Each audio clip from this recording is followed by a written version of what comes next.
बहुत समय पहले की बात है। एक छोटे से गांव में एक युवक रहता था जिसका नाम आरव था। वह बहुत मेहनती था, लेकिन उसकी जिंदगी में कुछ भी सही नहीं चल रहा था। न वह पढ़ाई में अच्छा था, न ही उसे अपने भविष्य की कोई स्पष्ट दिशा दिखाई दे रही थी। वह हमेशा दूसरों की तुलना में खुद को छोटा महसूस करता था और इस बात से दुखी रहता था कि उसकी मेहनत का कोई परिणाम नहीं निकलता। एक दिन जब आरव पूरी तरह से हताश हो चुका था, उसने सुना कि पास के एक जंगल में एक बुद्धिमान सन्यासी रहते हैं। लोग कहते थे कि वे स्वयं भगवान बुद्ध के सिद्धांतों को समझते थे और जो भी उनके पास जाता उसे जीवन की सच्चाई का ज्ञान मिल जाता। ये सुनकर आरव ने तय किया कि वह भी उनसे मिलने जाएगा। आरव जंगल की ओर चल पड़ा। रास्ता कठिन और ऊबड़ खाबड़ था, लेकिन उसके मन में एक आशा थी कि शायद उसे अपनी परेशानियों का हल मिल जाएगा। जब वह सन्यासी के पास पहुंचा तो उसने देखा कि वह ध्यान में बैठे थे। आरव ने नम्रतापूर्वक प्रणाम किया और अपनी सारी परेशानियां उन्हें बताईं। सन्यासी ने मुस्कुराते हुए कहा, बेटा, तुम्हारी समस्या यह नहीं है कि तुम मेहनत नहीं कर रहे, बल्कि यह है कि तुम खुद पर ध्यान नहीं दे रहे। आरव चौंक गया। उसने पूछा, गुरुदेव, इसका क्या अर्थ है? मैं तो हमेशा मेहनत करता हूं, फिर भी सफलता मुझसे दूर क्यों रहती है? सन्यासी ने कहा, इसका उत्तर मैं तुम्हें एक कहानी के माध्यम से दूंगा। ध्यान से सुनो। बहुत समय पहले एक युवक बुद्ध के पास गया और बोला, भगवान, मैं दुखी हूं, मुझे अपनी क्षमता पर भरोसा नहीं है। हर बार जब मैं कुछ अच्छा करने की कोशिश करता हूं, मुझे असफलता मिलती है। बुद्ध ने मुस्कुराकर उसे पास बुलाया और कहा, क्या तुम नदी के बहाव को रोक सकते हो?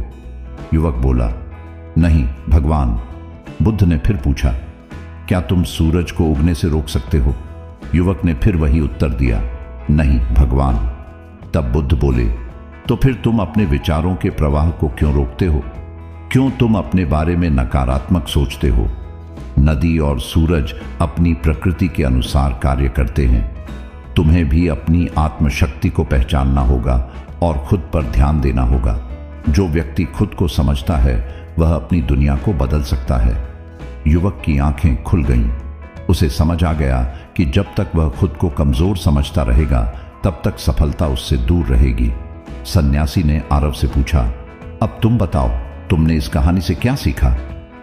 आरव ने सिर झुकाकर कहा, गुरुदेव, मैंने सीखा कि हमें खुद पर ध्यान देना चाहिए और अपने विचारों को सकारात्मक रखना चाहिए। लेकिन मैं यह कैसे कर सकता हूं? सन्यासी ने कहा, इसके लिए तुम्हें निम्नलिखित 5 नियमों का पालन करना होगा। 1. अपने विचारों को नियंत्रित करें। हर सुबह उठकर अपने मन में सकारात्मक विचार लाएं। अपने आप से कहें, मैं योग्य हूं, मैं सफल हो सकता हूं। जब भी नकारात्मक विचार आए, उन्हें तुरंत हटाने का प्रयास करें। 2. खुद की तुलना दूसरों से न करें।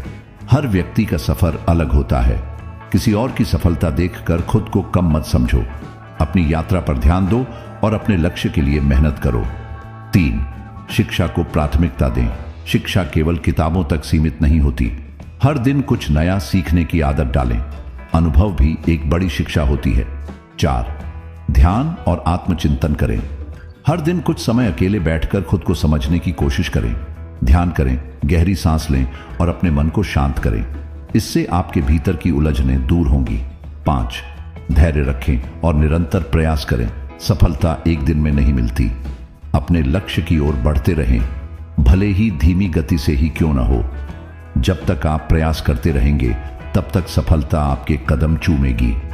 आरव ने नियमों को अपनाना शुरू किया, लेकिन शुरुआत में उसे कठिनाई हुई। उसकी पुरानी आदतें जल्दी नहीं बदलीं, लेकिन उसने धैर्य नहीं छोड़ा। हर दिन वह ध्यान करता, खुद को सकारात्मक ऊर्जा से भरता और अपनी पढ़ाई पर ध्यान केंद्रित करता। धीरे धीरे वह अपने आत्म संदेह से बाहर आने लगा। कुछ वर्षों बाद आरव एक सफल व्यक्ति बन गया। अब लोग उससे प्रेरणा लेते थे। उसने यह समझ लिया था कि जब हम खुद पर ध्यान देते हैं तो हमारी जिंदगी खुद ब खुद बदलने लगती है। यह कहानी हमें सिखाती है कि अगर हम खुद को समझने और सुधारने का प्रयास करें तो हमारी जिंदगी बदल सकती है। कठिनाइयां हर किसी के जीवन में आती है, लेकिन जो व्यक्ति अपने विचारों को नियंत्रित कर सकता है वह अपने भाग्य को भी बदल सकता है। याद रखें, आपका सबसे बड़ा गुरु आपका स्वयं का मन है। यदि आप इसे समझ लेते हैं तो दुनिया की कोई भी ताकत आपको रोक नहीं सकती।